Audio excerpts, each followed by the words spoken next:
Imagine you're standing at a crossroad. One path is shaped by opinions, culture, feelings. The other, a foundation that's never changed, never proven false. Which would you trust? Or what if I told you the most tested, attacked, and criticized book in all history still stood undefeated? And even science, yes, science, proves it right. Today we're going to be diving into why the Bible supersedes all knowledge and why ignoring it is actually the biggest mistake you can make. The last video we talked about the 7 truths of redeemed and digital, and now we're diving into it, and this is the first one. And this is an important one because we have to have truth. We need to know what truth is and to be able to stand on truth. And so we live in an age actually where truth seems flexible. Science is constantly updating. Cultural values change. What was right yesterday, a lot of the times now, is wrong today. That's just the era that we live in. But Proverbs 14:12 warns us, there is a way that seems right to a man, but its end is the way to death. So it might seem like it's okay to go by what culture's going by or what the world is going on around us. But the truth is we need to be doing what the word says. And you might still be asking, well, how do I know it's true? Well, let's dive into that. Think about this. Science once told us that the universe was eternal. And then it came out about the Big Bang Theory, right? And then biology once claimed that humans had junk DNA. But now we know that every strand has specific purpose within our DNA. So if human knowledge is always changing, then how can we trust that to be the ultimate authority? We can't, because there's no set truth. There's no consistent truth. Now compare that to the Bible. Over 3,000 years old, attacked by skeptics for centuries, yet still standing. Well, let's talk about receipts. The Bible doesn't just claim authority, it proves it. And so we can look at two things here, and we can look at scientific accuracy, we can look at prophetic accuracy. But first, let's look at the scientific accuracy, but before science even discovered it. See, in Isaiah 40:22, it is he who sits above the circle of the earth. Talking about God sitting above the circle of the earth. The Bible said the earth was around centuries before humans did. Job 26:7 says this, he hangs the earth on nothing. Well, we know nothing can't exist because it's nothing, right? Something exists. And so in this reference, we're talking about gravitational.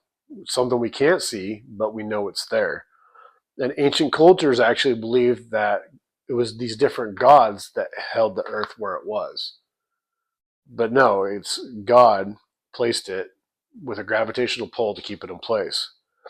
And the Bible describes this gravitational suspension first, before anything else. Before they believed that the gods were doing this. So Leviticus 17:11, for the life of the flesh is in the blood.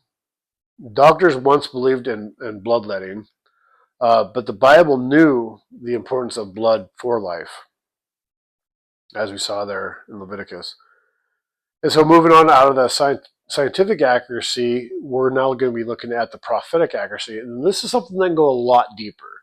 And if you put in the comments and you want to know more about this, just the probabilities that all these prophecies that come true, it's astounding. It's amazing. We can do another video on that if there's interest for it. But just a few to talk about right now, like the prophecy of Jesus. If 700 years before he was even born, in the book of Isaiah, there was Isaiah 53 actually prophesied about Jesus and about what he came to earth to accomplish. That's amazing in itself right there. Isaiah 13:19 through 22 talks about the fall of Babylon. It accurately predicts and historically confirms the fall of Babylon. Another one is the regathering of Israel, the establishment of Israel once again. And this one is very interesting because this is over 2,000 years. In Ezekiel 37:21 through 22, it talked about Israel becoming a nation once again. That hadn't happened until 1942, just not too long ago. So there again, another profound prophetic accuracy. So how can a book written by mere men predict the future with 100% accuracy? Because it wasn't written by mere men. It was written by God, and God is truth. A little homework for you. Verse I want you to go read 2 Timothy 3:16. Go check it out. It definitely validates what we're talking about. Okay, so how do we know the Bible hasn't been changed over time? Well, simple evidence, right? Lee Strobel wrote the book Case for Christ, and Lee Strobel was an atheist who was a journalist, and he was set out to find what the truth was about the Bible and the history of it. And he became a believer because he found evidence of the truth, right? Um, so there are over 5,800 Greek manuscripts. Um, the Bible, so that means the Bible has more manuscripts than any other ancient document out there. If you take something like Homer's Iliad, that has 643 manuscripts, I think. And so the Bible is a little bit more important, I would say. And then this is what the cool thing is despite the different regions and languages and time periods that all these manuscripts were written, there's a 99.5% text consistency between all of them. That's profound. That's a lot. And then we can also talk about, like cities, kings, events of the Bible that were mentioned later. They've all been proven by archaeology. Things that have happened in the Bible that we read about, they have found physical proof of these in archaeological digs. So you could Google it, get on the History Channel stuff, and find that stuff. It's pretty awesome. But for sake of time, we're not going to go into too much depth with that. But go check that out. There's a lot of archaeological proof about the Bible. And so if we compare this to other ancient texts, and this is kind of interesting too, is a lot of other ancient texts for other things like the Quran and these other religions, there's very fewer copies of these for them, yet no one questions theirs. But the Bible, people try to discredit it all the time. And still, this is cool, and still, no contradictions, no corruption, just truth. So what does this mean for you, for me, for all of us? Simple. If the Bible is the ultimate authority, then it's not just a book, right? It's actually 66 books written over a span of 1,500 years by 40 different authors. But it's not just a book. It's a roadmap. It's a guide for us for our life, our purpose, for our eternity. It's going to determine, this truth is going to determine how we live if we apply it. And we need to, because like we talked about earlier, this world isn't really standing on any truth anymore. Everything changes constantly. But the one thing that does not change is God's word. And God does not change. So Psalms 119, 105 says, "Your word is a lamp to my feet and a light to my path. Without it, we're just stumbling in the dark." And that's the truth. We're just stumbling around this world if we don't have any truth to stand on. And if the Bible is true, and this is the most important thing, if the Bible is true, which it is, it's proven true, that means Jesus' words are true.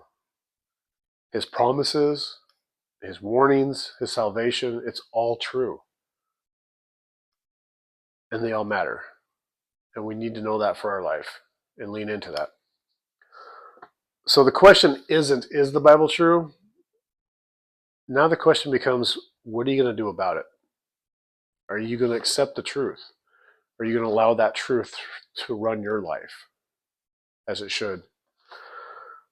if this blew your mind or this was really intriguing to you, please subscribe, like, share this with people that need truth too, or somebody that you think would find this interesting. It's the best way to get this out there in front of other people is to share it. And most importantly, because we're going to be diving deeper into this truth. You know, this is just the basis of learning what the truth is. But now, as we go on to the next steps, the next video is going to be about how we take this truth and we share it, and how that's the most loving thing that we can do is share this truth with other people.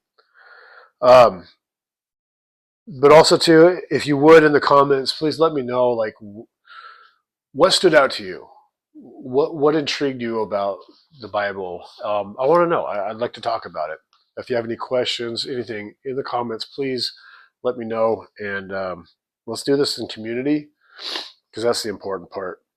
So, cool. Yep. So like I said, next time we're going to be talking about sharing the truth and how that's the most loving thing you can do. So stay tuned. Hit the little bell notification. I'll let you know when we come out with our next video. And we look forward to spending more time with you. God bless you, and we'll talk to you soon.